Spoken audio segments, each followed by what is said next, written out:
ಎಲ್ಲರಿಗೂ ನಮಸ್ಕಾರ. ಇವತ್ತು ಕ್ರೋಶೆ ಪೌಚ್ ಮಾಡೋದು ಹೇಗೆ ಅಂತ ನೋಡೋಣ. ಇದನ್ನ ನೀವು ಮೇಕಪ್ ಕಿಟ್ ತರ, ಸ್ಟೇಷನರಿ ಐಟಮ್ಸ್ ಇಡೋಕ್ಕೆ ಅಥವಾ ವಾಲೆಟ್ ತರ ಯೂಸ್ ಮಾಡ್ಬೋದು. ಇನ್ನು ನಮ್ಮ ಚಾನೆಲ್ ಸಬ್ಸ್ಕ್ರೈಬ್ ಮಾಡಿಲ್ಲ ಅಂದ್ರೆ ದಯವಿಟ್ಟು ಗೃಹಂ ವ್ಲಾಗ್ಸ್ಗೆ ಹೋಗಿ ಸಬ್ಸ್ಕ್ರೈಬ್ ಬಟನ್ನ ಕ್ಲಿಕ್ ಮಾಡಿ ನಮ್ಮ ಚಾನೆಲ್ಗೆ ಸಬ್ಸ್ಕ್ರೈಬ್ ಮಾಡಿ. ಇದಕ್ಕೆ ಮೊದಲಿಗೆ ನಾನು 3.5 mm ಕ್ರೋಶೆ ನೀಡಲ್ ತೊಗೊಂಡಿದ್ದೀನಿ. ಮತ್ತೆ ನಿಮಗೆ ಬೇಕಾಗಿರೋ ಸೂಟೇಬಲ್ ಯಾರ್ನ ತಗೋಬೋದು. ಮೊದಲಿಗೆ ಒಂದು ಸ್ಲಿಪ್ ನಾಟ್ ಹಾಕಿ ಈ ತರ ಒಂದ್ರ ಮೇಲೆ ಒಂದು ಕ್ರಾಸ್ ಮಾಡಿ ಎಳೆದ್ರೆ ಅದನ್ನು ಎಷ್ಟು ಬೇಕೋ ಅಷ್ಟು ಅಡ್ಜಸ್ಟ್ ಮಾಡಿಕೊಂಡು ಕ್ರೋಶೆ ನೀಡಲ್ ಈ ಥರ ಹಾಕಿಬಿಟ್ಟು ಸಿಂಪಲ್ ಸ್ಟಿಚ್ ಅಂದರೆ ಚೈನ್ ಸ್ಟಿಚ್ ಮಾಡಿ. ಸೊ ಒಂದು 40 ಚೈನ್ ಸ್ಟಿಚ್ ಮಾಡಿ. ಇಲ್ಲಾಂದರೆ ನಿಮಗೆ ಯಾವುದಾದ್ರು ರೆಫರೆನ್ಸ್ ವಾಲೆಟ್ ಇದ್ದರೆ ಅದರದ್ದು ಲೆಂತ್ ಪ್ರಕಾರ ನೀವು ಬೇಸನ್ನು ಅಷ್ಟು ಚೈನ್ ಸ್ಟಿಚ್ ಮಾಡ್ಕೊಳ್ಳಿ. ನಂದು 40 ಚೈನ್ ಸ್ಟಿಚ್ ರೆಡಿಯಾಗಿದೆ ನೋಡಿ, ಇಷ್ಟು ಲೆಂತ್ ಬಂದಿದೆ. ಇವಾಗ ನಾವು ಇಲ್ಲಿಂದ ಸೆಕೆಂಡ್ ರೋಸ್ನ ಸ್ಟಾರ್ಟ್ ಮಾಡಬೇಕು. ಸೆಕೆಂಡ್ ರೋ ಸ್ಟಾರ್ಟ್ ಮಾಡೋಕ್ಕೂ ಮುಂಚೆ 2 ಚೈನ್ ಸ್ಟಿಚ್ ಹಾಕೊಳ್ಳಿ. 2 ಅಡಿಷ್ನಲ್ ಚೈನ್ ಸ್ಟಿಚ್ ಹಾಕೊಂಡ ತಕ್ಷಣ ಅದನ್ನು ಟರ್ನ್ ಮಾಡಿಬಿಟ್ಟು ಇವಾಗ ನಾವು ಇಲ್ಲಿ ಲೂಪ್ಸ್ ಕಾಣ್ತಾ ಇದೆ ನೋಡಿ, ಇದರಲ್ಲಿ ಫಸ್ಟ್ 2 ಲೂಪ್ ಬಿಡಬೇಕು. ಥರ್ಡ್ ಲೂಪಿಂದ ಸಿಂಗಲ್ ಕ್ರೋಶೆ ಮಾಡೋಕ್ಕೆ ಸ್ಟಾರ್ಟ್ ಮಾಡಬೇಕು. ಸಿಂಗಲ್ ಕ್ರೋಶೆ ಮಾಡೋದು ಹೇಗಂದರೆ, ಲೂಪಲ್ಲಿ ಫಸ್ಟಿಗೆ ನಿಮ್ಮ ಕ್ರೋಶೆ ಹುಕ್ ಇದೆ ಅಲ್ವಾ, ಅದನ್ನು ಪಾಸ್ ಮಾಡಬೇಕು. ಯಾರ್ನನ್ನು ಪುಲ್ ಮಾಡಬೇಕು. 2 ಯಾರ್ನ್ ಲೂಪ್ ಆಗಿರುತ್ತೆ. ಇವಾಗ ಇನ್ನೊಂದು ಸತಿ ಯಾರ್ನನ್ನು ಲೂಪ್ ಮಾಡಿ ಆ 2 ಮೊದಲುಗಡೆ ಇರುತ್ತಲ್ಲ ನೋಡಿ, ಇಲ್ಲಿ ಫುಲ್ ಎಳ್ಕೋಬೇಕು ಹೊರಗಡೆ. ಸೊ ಇವಾಗ ಮತ್ತೆ ಸಿಂಗಲ್ ಲೂಪ್ ಆಗುತ್ತೆ. ಈ ಥರ ಪ್ರತಿಯೊಂದು 40 ಸ್ಟಿಚ್ಗಳಲ್ಲಿ ಸಿಂಗಲ್ ಕ್ರೋಶೆ ಮಾಡ್ತಾ ಹೋಗಿ. ಇಲ್ಲಿ ನಾನು ಇವಾಗ ಎಂಡಲ್ಲಿ ನಿಮಗೆ ಮೀಟ್ ಆಗ್ತೀನಿ. ಇದು ತುಂಬ ಸುಲಭ, ಈಸಿ. ಬಿಗಿನರ್ಸ್ ಯಾರಿದ್ದಾರಲ್ವ ಅವ್ರಿಗೆ ಮಾಡೋಕ್ಕೆ ತುಂಬ ಈಸಿ ಆದಂಥ ಸ್ಟೆಪ್ಸ್ ಇದು. ಇವಾಗ ನಾವು 40th ಚೈನಿಗೆ ಬಂದಿದ್ದೀವಿ. ಸೊ 40th ಚೈನಲ್ಲಿ ಸಿಂಗಲ್ ಕ್ರೋಶೆ ಮಾಡಿ ಆಮೇಲೆ ಮತ್ತೆ ಸೇಮ್ 2 ಸ್ಟಿಚ್ ಹಾಕೊಂಡ್ಬಿಟ್ಟು ಟರ್ನ್ ಮಾಡಿ ಮತ್ತೆ ಥರ್ಡ್ ಲೂಪಿಂದ ಸಿಂಗಲ್ ಕ್ರೋಶೆ ಹಾಕ್ತಾ ಹೋಗಿ. ಇದೇ ಥರ ಎವ್ರಿ ರೋ ಅಲ್ಲಿ 2 ಎಕ್ಸ್ಟ್ರಾ ಸ್ಟಿಚ್ಚನ್ನು ಹಾಕೋಬೇಕು. ಥರ್ಡ್ ಲೂಪಿಂದ ಸ್ಟಾರ್ಟ್ ಮಾಡಬೇಕು. ಈ ಥರ ಒಂದು 55 to 60 ರೋಸ್ ನಾವು ಮಾಡ್ಕೋಬೇಕು. ಇಲ್ಲ ನಿಮಗೆ ರೋ ಲೆಕ್ಕ ಗೊತ್ತಾಗ್ತಾ ಇಲ್ಲ ಅಂದರೆ ನೀವು ಯಾವುದಾದ್ರೂ ಒಂದು ವಾಲೆಟ್ ತಗೊಳ್ಳಿ. ಆ ಸೈಜ್ ಪ್ರಕಾರ ನಿಮ್ಗೆ ಎಷ್ಟು ಲೆಂತ್ ಬೇಕಾಗುತ್ತೋ ಅಷ್ಟು ಲೆಂತ್ ಮಟ್ಟ ನೀವು ರೋಸ್ ಮಾಡ್ತಾ ಹೋಗಿ. ಕ್ರೋಶೆದಲ್ಲಿ ಇನ್ನು ಹಲವಾರು ರೀತಿಯಾದ ಸ್ಟಿಚ್ಚಸ್ಸು, ಲೂಪ್ಸ್ ಎಲ್ಲ ಇದೆ. ಇದು ನಾನು ಈಸಿ ಆಗಿರಲಿ ಫಸ್ಟ್ ಟೈಮ್ ಅಲ್ವಾ ಅಂತ ಇದನ್ನು ಸಿಂಗಲ್ ಕ್ರೋಶೆನ ಸೆಲೆಕ್ಟ್ ಮಾಡ್ಕೊಂಡಿದ್ದೀನಿ.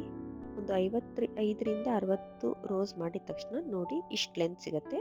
ಇದು ಒಂದು ಡೀಸೆಂಟ್ ಪೌಚಿಗೆ ಫೈನು. ನೋಡಿ ಈ ಥರ ಕ್ಲೋಸ್ ಮಾಡಿದರೆ ಇಷ್ಟು ನಮ್ಗೆ ಲೆಂತ್ ಸಿಗುತ್ತೆ ಏನಾದರೂ ಸಾಮಾನು ಇಟ್ಕೊಳ್ಳೋಕ್ಕೆ. ಸೊ ಇವಾಗ ನೆಕ್ಸ್ಟ್ ಸ್ಟೆಪ್ ಏನಂದರೆ, ವಾಲೆಟ್ನ ಕ್ಲೋಸ್ ಮಾಡೋ ಪಾರ್ಟು ನೋಡಿ, ಈ ಥರ ಮೇಲೆ ಟೇಪ್ರಿಂಗ್ ಬಂದ್ಬಿಟ್ಟು ಶೇಪು, ಅದನ್ನು ವಾಲೆಟನ್ನು ಕ್ಲೋಸ್ ಮಾಡ್ಕೊಳ್ಳೋಕ್ಕೆ ಅದನ್ನು ಸ್ಟಾರ್ಟ್ ಮಾಡೋಣ. ಇದು ಕೂಡ ಸಿಂಪಲ್ ಟೇಪ್ರಿಂಗ್ ಪ್ಯಾಟರ್ನೇ ಇಟ್ಟಿದ್ದೀನಿ. ಸೊ ಇದಕ್ಕೆ ಏನು ಮಾಡೋದಂದರೆ, ಎವ್ರಿ ರೋ ಅಲ್ಲಿ 2 ಸ್ಟಿಚ್ಚು ರೆಡ್ಯೂಸ್ ಮಾಡ್ತಾ ಹೋಗಬೇಕು. ಹಾಗೆ ಮಾಡ್ತಾ ಹೋದಂಗೆ ನಮಗೆ ಟೇಪರ್ ಒಂದು ಟ್ರಯಾಂಗಲ್ ಥರ ಶೇಪು ಸಿಗತ್ತೆ. ಸೊ ಇವಾಗ ನಾವೇನು ಮಾಡಬೇಕಂದ್ರೆ, ಫಸ್ಟ್ 2 ಚೈನ್ ಸ್ಟಿಚ್ಚನ್ನು ಸೇರಿಸಿ ಒಂದು ಸಿಂಗಲ್ ಕ್ರೋಶೆ ಮಾಡ್ಕೋಬೇಕು. ಆಮೇಲೆ ಮಿಕ್ಕಿದ್ದು ಫುಲ್ಲು ನೀವು ಸೇಮ್ ಸಿಂಗಲ್ ಕ್ರೋಶೆ ಮಾಡ್ತಾ ಹೋಗಿ. ಮತ್ತು ಎಂಡಲ್ಲಿ ಇಲ್ಲಿ ನೋಡಿ, ಈ 2 ಲಾಸ್ಟ್ 2 ಇರೋ 2 ಲೂಪ್ ಸೇರಿಸಿ ಒಂದು ಸಿಂಗಲ್ ಕ್ರೋಶೆ ಮಾಡ್ಕೋಬೇಕು. ಇವಾಗ ಈ ಥರ ಲೂಪಲ್ಲಿ ಹಾಕಿ ಯಾರ್ ಪುಲ್ ಮಾಡಿ, ಫುಲ್ ಪುಲ್ ಓವರ್ ಮಾಡೋಕ್ಕೆ ಹೋಗಬೇಡಿ. ಇನ್ನೊಂದು ಸತಿ ಮತ್ತೆ ಲೂಪಲ್ಲಿ ಹಾಕಿ ಈ ಥರ ಯಾರನ್ನ ಪುಲ್ ಮಾಡಿ. ಇವಾಗ 3 ಲೂಪ್ಗಳಿಂದ ಯಾರನ್ನ ಫುಲ್ ಪುಲ್ ಔಟ್ ಮಾಡ್ಕೊಳ್ಳಿ. ಇವಾಗ ನೆಕ್ಸ್ಟ್ ರೋಗೆ ಹೋಗಬೇಕಾದ್ರೆ ಮತ್ತೆ ಸೇಮ್ ಪ್ರೊಸೆಸ್, 2 ಚೈನ್ ಸ್ಟಿಚ್ ಹಾಕ್ಕೊಳ್ಳಿ, ಟರ್ನ್ ಮಾಡ್ಕೊಳ್ಳಿ, ಮತ್ತು ಲೂಪಲ್ಲಿ ಸಿಂಗಲ್ ಕ್ರೋಶೆ 2 ಲೂಪ್ ಸೇರಿಬಿಟ್ಟು ಒಂದು ಸಿಂಗಲ್ ಕ್ರೋಶೆ. ಹೀಗಾಗಿ ಮಾಡ್ತಾ ಮಾಡ್ತಾ 40 ಚೈನ್ ಏನಿದ್ದು ನಮ್ಮದು ಫಸ್ಟ್ ರೋ ಎಂಡಲ್ಲಿ 38 ಉಳಿದಿರುತ್ತೆ, ನೆಕ್ಸ್ಟ್ ರೋ ಅಲ್ಲಿ 36. ಈ ಥರ ನಾವು ರೆಡ್ಯೂಸ್ ಮಾಡ್ತಾ ಬರಬೇಕು ಚೈನ್. ಇವಾಗ ನೋಡಿ ಲಾಸ್ಟಲ್ಲಿ ರೆಡ್ಯೂಸ್ ಆಗಿಬಿಟ್ಟು ಒಂದೇ ಲೂಪ್ ಉಳ್ಕೊಂಡಿದೆ. ಇದನ್ನು ಅಟ್ ದ ಎಂಡ್ ನಾವು ಏನು ಮಾಡಬೇಕು ಅಂದರೆ, ಬಟನಿಗೆ ಕ್ಲೋಸ್ ಮಾಡೋಕ್ಕೆ ಒಂದು ಲೂಪ್ ಥರ ಮಾಡ್ಕೋಬೇಕು. ಅದು ಬೇಸ್ಡ್ ಅಪಾನ್ ನಿಮ್ಮದು ಬಟನ್ ಸೈಜ್ ಏನಿದೆ ಅಷ್ಟು ದೊಡ್ಡ ಲೂಪ್ ಮಾಡ್ಕೊಳ್ಳಿ. ನಾನು ಸೆಲೆಕ್ಟ್ ಮಾಡಿರೋ ಬಟನ್ಗೆ ಒಂಥರ ಸ್ವಲ್ಪ ಫ್ಯಾನ್ಸಿ ಆಗಿರೋ ಬಟನನ್ನು ಸೆಲೆಕ್ಟ್ ಮಾಡ್ಕೊಂಡಿದ್ದೀನಿ. ಅದಕ್ಕೆ ಒಂದು ಸುಮಾರು 12 ಆ ಥರ ಚೈನ್ ಬೇಕಾಗಿತ್ತು. ಸೊ ನೋಡಿ ಇಲ್ಲಿ ನಾನು ಮಾಡ್ಕೊತಾ ಇದ್ದೀನಿ ಚೈನ್ ಲೂಪ್ನ. ಲಾಸ್ಟಲ್ಲಿ ಸ್ಲಿಪ್ ಸ್ಟಿಚ್ ಹಾಕ್ಕೊಂಡ್ಬಿಟ್ಟು ಎಂಡನ್ನು ಸೆಕ್ಯೂರ್ ಮಾಡ್ಕೊಳ್ಳಿ. ಇವಾಗ ಪೌಚ್ ಎಂಡ್ಸನ್ನು ಎಲ್ಲ ಸೆಕ್ಯೂರ್ ಮಾಡ್ಕೋಬೇಕು. ಸ್ಟಿಚ್ ಹಾಕ್ಬಿಟ್ಟು ಎನ್ಕ್ಲೋಸ್ ಮಾಡ್ಕೋಬೇಕು. ಇದನ್ನು ನೀವು ಎರಡು ಥರ ಕ್ಲೋಸ್ ಮಾಡ್ಕೋಬೋದು ನನಗೆ ಗೊತ್ತಿರೋ ಮಟ್ಟಿಗೆ. ಒಂದು ಸೂಜಿ ಏನಿರುತ್ತಲ್ಲ ದೊಡ್ಡದಾಗಿರೋದು ಸೂಜಿ ನೀಡಲು ಅದರಿಂದ ಮಾಡ್ಕೋಬೋದು, ಹೆಣಿತಾ ಹೋಗ್ಬೋದು. ಇಲ್ಲಾಂದರೆ ಇದೇನು ಕ್ರೋಶೆ ನೀಡಲ್ ಇದೆಯಲ್ಲ ಇದನ್ನೇ ತೊಗೊಂಡ್ಬಿಟ್ಟು ಯಾರ್ನಿಂದ ಸಿಂಗಲ್ ಸ್ಟಿಚ್ ಆಗ್ತಾ ಹೋದರೆ ಎಂಡು ಸೆಕ್ಯೂರ್ ಆಗುತ್ತೆ.